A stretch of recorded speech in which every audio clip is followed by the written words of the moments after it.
শুধু তোমারই জন্য সিরিয়ালের আজকের রিভিউ। জন রাহিকে জিজ্ঞাসা করছে যে একা একা প্রশ্ন করলে কেমন ইন্টারভিউয়ের মতো লাগছে। আপনিও প্রশ্ন করুন, আপনিও তো জানতে চান আমার বিষয়ে কিছু।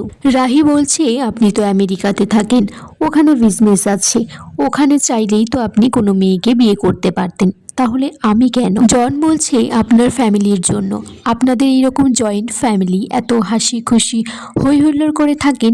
আমরা তো ছোটবেলা থেকে একাই মানুষ হয়েছি, তাই সেটাকে খুব মিস করি। জন বলছে এত প্র্যাকটিস করে এসেছি, তবুও না ধরা পড়ে যাই। মেয়েটাকে অত সহজে হাতের মুঠোয় আনা যাবে না মনে হচ্ছে। এদিকে রাহুলের ভাই রাহুলকে বোঝাচ্ছে যে তুই এই ধরনের কাজ করলে আমাদের বাড়ির সম্মানটা কোথায় যাবে, আর আমার আমাদের বাবার রেপুটেশনটাও কিন্তু নষ্ট হয়ে যাবে। রাহুল বলছে আজ যদি তিতলিকে আমি আমার মনের কথাটা না বলি, তাহলে কিন্তু সব শেষ হয়ে যাবে, তিতলিকে কিন্তু হারিয়ে ফেলবো। এদিকে জন রাহিকে বলছে যে আপনার নিচে থেকে যে কিছু করার ইচ্ছেটা, এটা আমার আর আমার মমের খুব ভালো লেগেছে। জন বলছে বিয়ের পর আপনি আমেরিকাতে গেলে সেখানে আপনার কাজের জন্য ফোকাস করতে পারবেন, কারণ সেখানে আমাদের বাড়িতে কাজের জন্য আলাদা মহিলা আছে।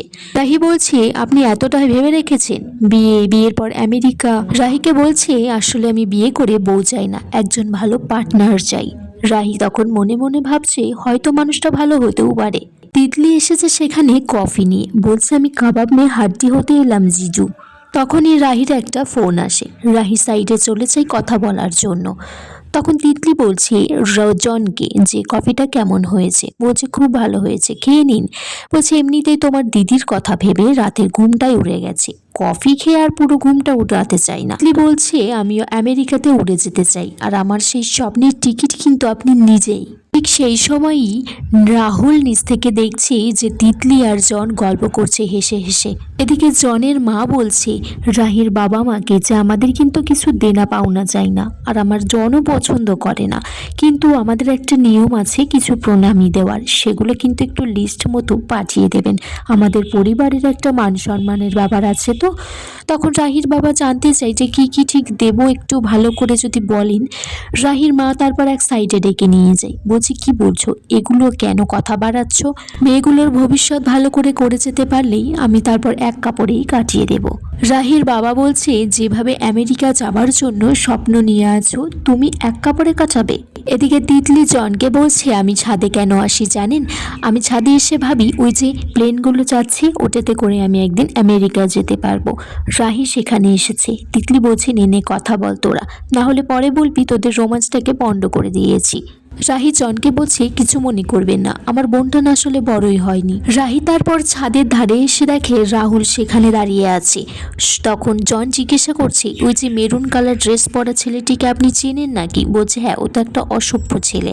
বলছে আমাকেও রাস্তার মাঝখানে গাড়ি দাঁড় করিয়ে হুমকি দিয়েছে যাতে আপনাকে বিয়েটা না করি। রাহি তখন বলছি যে তোমাকে আমি কিছুতেই ছাড়বো না, কারণ তুমি দিনের পর দিন লিমিট ক্রস করে যাচ্ছ, যেখানেই থাকো খুঁজে বার করে শায়েস্তাই করব। এদিকে রাহুল, তার বোন আর তার ভাই, তার বন্ধু মেমো সবাই মিলে প্ল্যান করেছে হোলিতে তিতলি বৌদিকে কিন্তু মনের কথাটা বলতেই হবে। এদিকে বাড়িতে রাহিকে সবাই বলছে যে তুই কি মনে করলি, বিয়েটা করবি কি না? রাহির বাবা বলছে যে পাত্রপক্ষ এসেছিল, ছেলের মা, এই পর্যন্তই ঠিক আছে। রাহি যদি না চাই তাহলে তোমরা কিন্তু ওকে জোর করবে না। রাহি বাড়িতে বলছে যে আমি দোলের দিন জনের সাথে আরেকবার দেখা করতে চাই, তখন যদি মনে হয় তাহলে আমি তোমাদেরকে জানিয়ে দেব। রাহুল এদিকে খেলা প্র্যাকটিস করছে। সেখানে এসে রাহি বলটা ধরে বলছে যে তুমি এখানে কেন?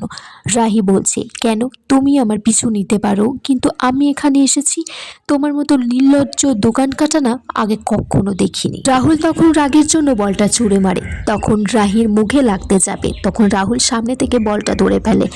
রাহি বলছে হতেই পারে যে তোমার আমাকে পছন্দ, কিন্তু একটা কথা মাথায় ঢুকিয়ে নাও, তোমায় কিন্তু আমার পছন্দ নয়।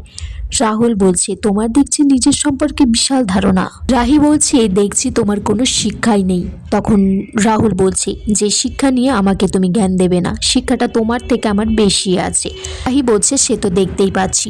রাহুল বলছে সেদিন কলেজে আমাকে যে ফ্রুট জুসটা মেরেছিলে মুখে, আমি চাইলে কিন্তু অনেক কিছু করতে পারতাম, কিছু করিনি, কারণ আমি মেয়েদেরকে সম্মান করি। এখানে আজকের পর্ব শেষ হয়ে যায় বন্ধুরা। তোমরা কমেন্টস করে জানিও কেমন লেগেছে আজকের পর্বটা।